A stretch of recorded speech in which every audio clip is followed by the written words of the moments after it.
ready to get straight into it. So who would like to go first?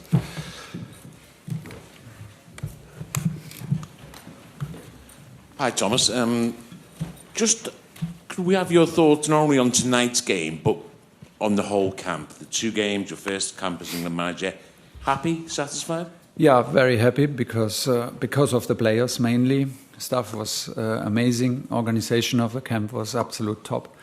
But the players made the difference, of course, like always. They reminded me instantly why I was excited about the job, because of these players, top characters, very good group. I think we had some excellent days on the pitch, but also off the pitch, good energy and very positive atmosphere.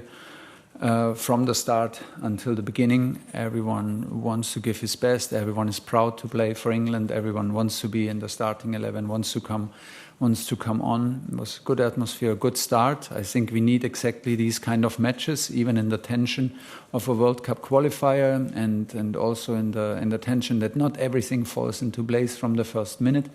To get to know each other better, to learn from each other, and that's the big takeaway. There is still room to improve, but overall we have 2 wins, 2 clean sheets. We did not allow anything in any big chances in 2 matches. So there's a lot of positives to take away and still room to improve. It's a good start.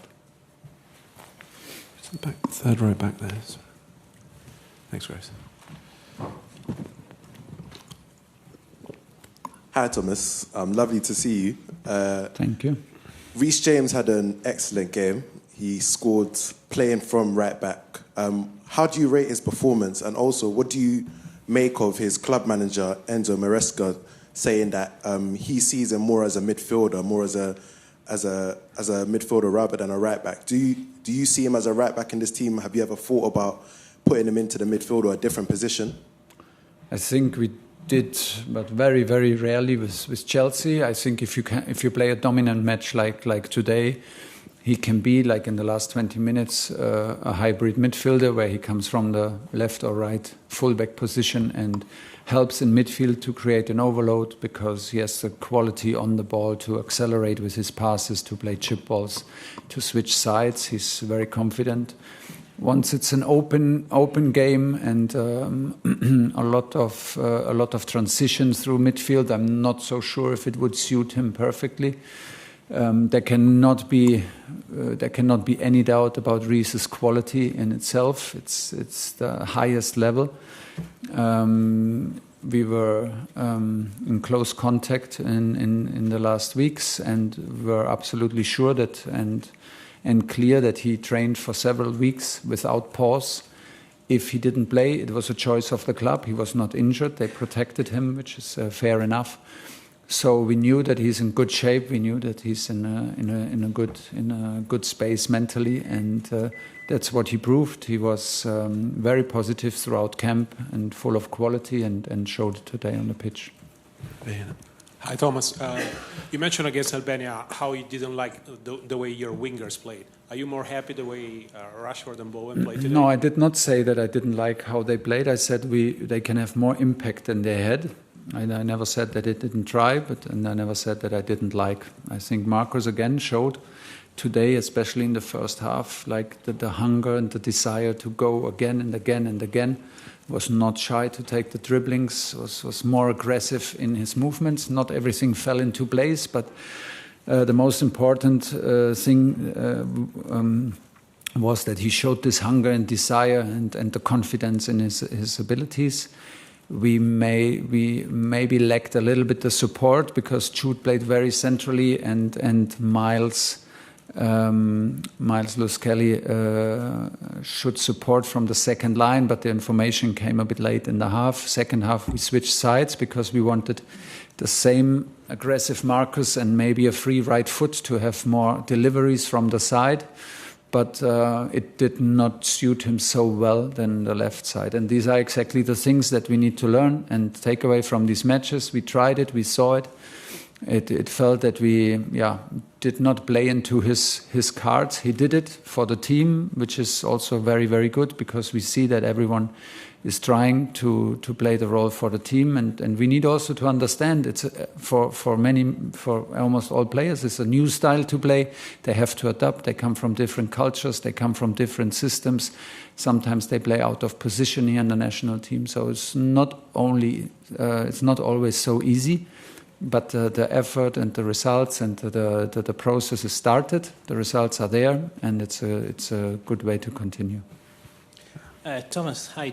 Talking about the wingers, can you talk us through the permutation you did at halftime between Rashford and Bowen? Was it to have a right-footed on the right and the left on the left? It was very difficult to because you defended in a 5 and a 4, flat 5, flat 4. So the dribbling inside ended more or less with a left or right midfielder to go against. So we thought Marcus did very, very well. Like I said, he lacked a little bit of support in the half left space to maybe even have it a bit easier. But he did very good. Jared struggled to win his one-on-one duels and to have an impact on his left foot. So we tried to change sides to have like the chance with an open foot to cross earlier. So you don't need to play you don't need to beat the player completely. It's just enough if you win maybe half a meter, free foot, to whip a cross in and encourage the player to overload the second post. Our 10 winger and of course Harry in the middle.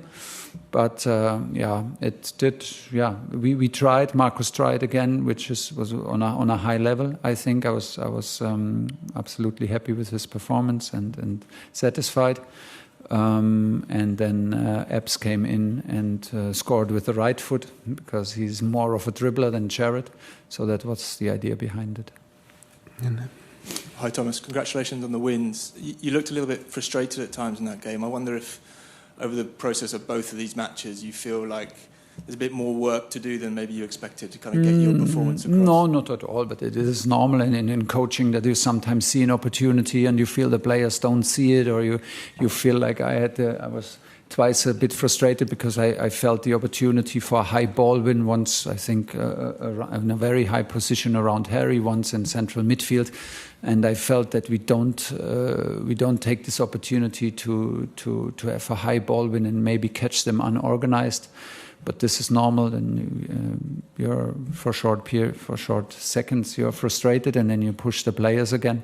That is normal. No, we need this to learn from each other. I need to, for the first time, I coach most of these players, so I need to understand how they behave, what they like, how they behave under stress, what they do out of position, in position, and out of possession and in possession. So this is pretty normal overall, and this is what I said to the team. I'm very happy with the effort, the attitude, and of course with the results, because it's not a lot to win here for us. We expect a win. Everyone expects a win from us, but you have to do it. You have to put in a lot of work. Against Albania, we conceded, I think, 0.1 xG goals. Today it was 0.3.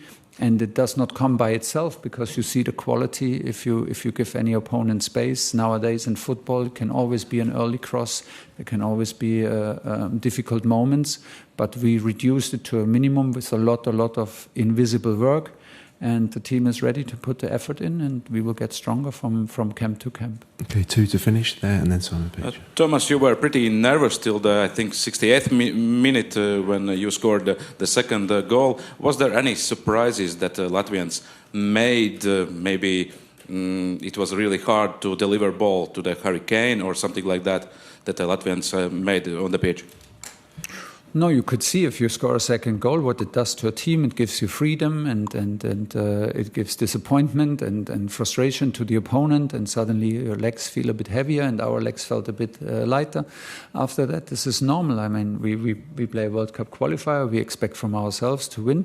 If it's a 1-0, anything can happen. We had a situation with Jude Bellingham that reminded also all of us that of the things that we know. In any moment, you can have a yellow red card, and everything is upside down. So we took a decision. The substitutions were very strong from the bench, had a huge impact. I was very happy with this attitude and quality that came today from the bench. All the substitutes were very strong. So well done, and I'm always a little bit nervous. And finally, thanks. Thank you. First of all, was Jude Bellingham taken off because of the yellow and Yeah. perhaps been fortunate not to pick up another one? I don't know if he was fortunate. I think the first one was a bit harsh because I felt that he was dribbling and suddenly we had a yellow card and we had some nasty faults from the opponent where the referee just decided to look away. It felt a bit strange that we go into a halftime with a yellow card and none of our opponents, but okay. And yeah, the second one, I think it was possible. It felt that it was possible. It would have been harsh, but it would have put the game upside down. Of course, straight away we decided to take him out, got Phil ready and changed him. I think, like in general, you could see today the huge effort that Jude put in the first game. I think you could see that did not feel so fresh. That was my observation. I'm not sure if he will agree. And substitution because he was getting stronger and stronger again, but I didn't want to take the risk and took him off. I just want to ask, obviously, Albania and Latvia pose different problems to the top sides that you'd hopefully be facing in North America next summer. So Yeah. how hard is it to measure progress, to get the side how you think it has to be out there now? Yeah, I don't know how it has to be out there now. Now I'm just focusing on what we have and to get the team to grow together and to build a strong group. I think we're on good way because the players make the effort, which is the most important. The players are very proud to come to camp and play for England. This is good, and from there we go, and yeah, we cross the river when we're at the river. So first of all, full focus to the qualification. The next one comes in June, and then comes the most intense period in September, October, November, where we need to be ready. And yeah, this is what we do step by step. Okay, thank you, everyone.